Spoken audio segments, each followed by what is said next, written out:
My name is Sandra Oh. I am an actor. I was born and raised in a small town just outside of Ottawa, Canada, called Nepean, Ontario, and I grew up there with my parents, Korean immigrants, and my sister and my brother. And I came to acting, I first started as a dancer. I had little weird pigeon toes, and my mom thought ballet would straighten out my feet, which it did. And so I started that quite young at about 4.5. But then I just really fell in love with dancing. And I actually kind of feel like I'm actually really a dancer, just kind of stumbling around in like in an actor's life. At the age of about 8 or 10, when you start auditioning for professional schools for ballet, I knew that I wasn't good enough. I just knew I didn't have the ability. But at that time, around that time, my parents took me to Annie, to the musical Annie. I fell in love with seeing those girls on stage performing, and it was like, what is that? And then I started acting.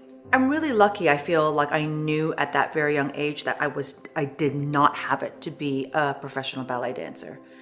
But I knew I wanted to dance. I knew I wanted to perform.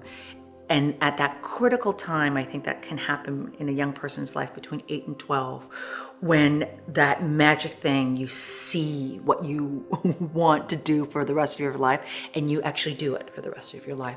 And I definitely think that is exactly what happened to me. Growing up, having Asian American role models, I mean, I know what you're asking me, because you're asking me, did I see what was reflected? But that wasn't the case, I don't think, in the 70s and 80s. But of course, my role models are my parents. I think for many of us, we have very, very, very strong family ties and strong role models.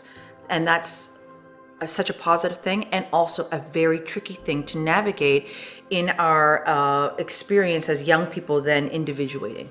For many of us, our ties to our parents is in also in ways that I feel people who are outside of our community don't really understand the tremendous pressure. It's very interior. It can be a very binding pressure where you don't even know what you actually want. Because the love and the loyalty of having to be, because you see the sacrifice and you see the hard work, you know what I mean? You want to give back because you love them. I'm the only one in my family who doesn't have I didn't go to college, you know what I mean? They all have like master's degrees and stuff that they have education in, but I don't. So that was a real issue for them. But not only that, it's like going into the world of arts and entertainment. It was an unfamiliar world for them, and that took a bit of work. But I'm also really lucky. I've got great parents. Like, I've got great parents. My parents love me, and so when I was able to show them, and I was also very lucky, I was able to show them pieces of work that when they saw, they could see that it was adding to society. Well, I'm looking at the change that I'm seeing with all these very handsome young men behind the camera. Like when I started, this was not happening. I was not talking to you. We did not have a campaign to outreach to people, just to say a little bit more about ourselves and to share. So that's a change. There has been a lot that has not changed. And that is, I don't want it to sound so heavy, because I feel like I've learned that change is slow, and that's okay. That's okay, because every day the change really has to happen in a much deeper interior kind of way. It's not just about suddenly that we have our Black Panther. You know what I mean? Because I know there's like, Asian and all other groups are like, well, we want our Black Panther, and absolutely. However it's going to be authentically for us, it will come. Until that day, each of us individually, I feel, have to work on what that means to us and be practicing that every day. So that's the change that I also feel that I've been able to track within the change in myself.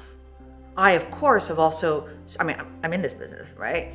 Struggled at trying to build up representation of our community. I mean, that's a big reason and sense of purpose of why I do what I do.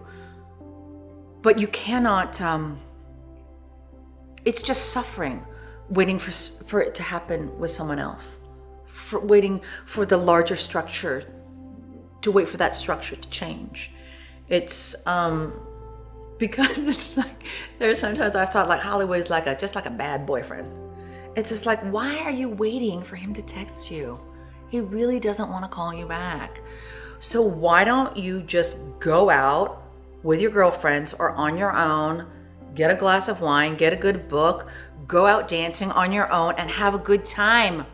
I don't mean to be flip about that. I actually do believe in stopping the dependence for the reflection to happen outside of yourself and how it has to happen within ourselves and within our own community.